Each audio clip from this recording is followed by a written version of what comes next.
درود پاک پڑھنے والے ایک درویش کا عجیب واقعہ۔ السلام علیکم ورحمۃ اللہ وبرکاتہ۔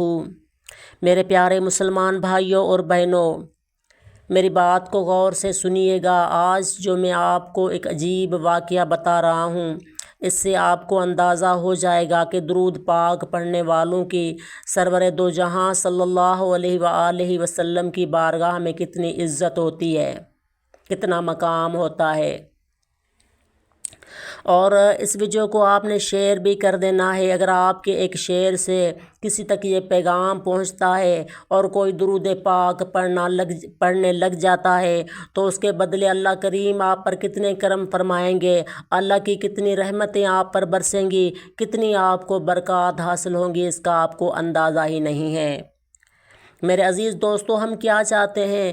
ہم یہی تو چاہتے ہیں، کبھی درود پاک کی فضیلت بتا کر، کبھی درود پاک کی عظمت بتا کر، کبھی درود پاک کے واقعات بتا کر، کبھی درود پاک کے مشاہدات بتا کر ہم یہی چاہتے ہیں کہ وہ مسلمان جو درود پاک کثرت سے نہیں پڑھتے، ان باتوں کو سن کر وہ درود پاک پڑھنے لگ جائیں، اور جو پہلے سے درود پاک پڑھ رہے ہیں تو وہ اور ذوق و شوق سے درود پڑھیں۔ یہی ہمارا مقصد ہے، یہی ہم چاہتے ہیں، یہی ہمارا مشن ہے۔ جو آج واقعہ بتا رہا ہوں آپ کو، یہ واقعہ ابن ملکن الحدائق میں ابو محمد الجریری کی یہ حکایت بیان کی گئی ہے کہ عصر کی نماز کے بعد ہمارے خیمے میں ایک نوجوان آیا۔ اس کا رنگ پیلا، بکھرے ہوئے بال تھے، اس کے سر اور پاؤں ننگے تھے۔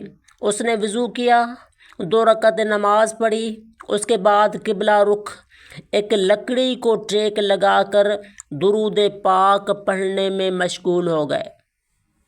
اتنے میں بادشاہ کا قاصد ہمیں کھانے کی دعوت پر بلانے کے لیے آیا۔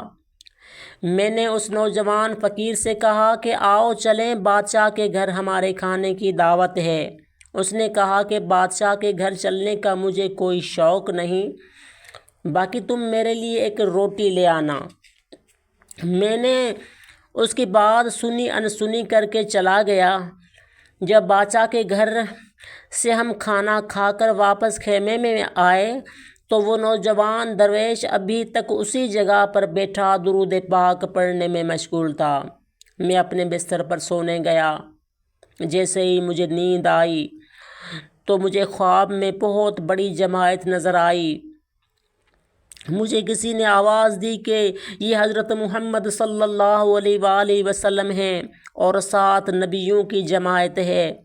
میں نے قریب جا کر سلام عرض کیا۔ آپ کریم صلی اللہ علیہ وآلہ وسلم نے میری طرف سے اپنا چہرہ اقدس پھیر دیا۔ میں نے دوبارہ سلام عرض کیا۔ آپ کریم صلی اللہ علیہ وآلہ وسلم نے پھر چہرہ انور پھیر دیا۔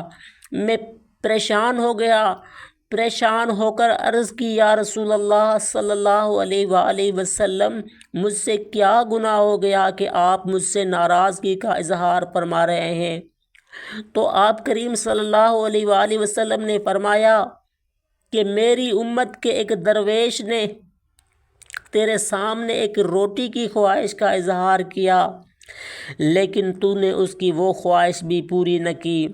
یہ سن کر میں گھبرا گیا، میری آنکھ کھل گئی اور میں اس فقیر کی تلاش میں نکلا، لیکن وہ فقیر اس جگہ پر تھا نہیں۔ میں نے دروازہ کھلنے کی آواز سنی، باہر نکل کر دیکھا تو وہ فقیر جا رہا تھا۔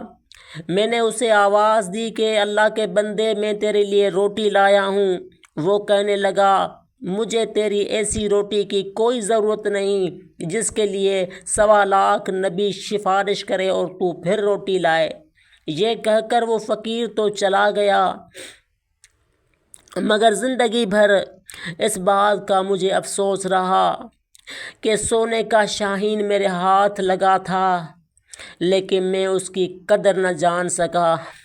تو میرے عزیز دوستو، اس قصے سے ہمیں یہ سبق ملتا ہے، اس حکایت سے ہمیں یہ سبق ملتا ہے کہ درود پاک پڑھنے والے بظاہر سادہ طبیعت، سادہ انداز والے، سادے کپڑوں والے لوگ ہوتے ہیں جن کی بظاہر دنیا میں کوئی ویلیو نہیں ہوتی، دنیا میں ان کے کوئی بڑے تعلقات نہیں ہوتے، لیکن امام الانبیاء سرور دو عالم صلی اللہ علیہ وآلہ وسلم کی بارگاہ اقدس میں ان کا بڑا مقام ہوتا ہے، ان کی بڑی عزت ہوتی ہے،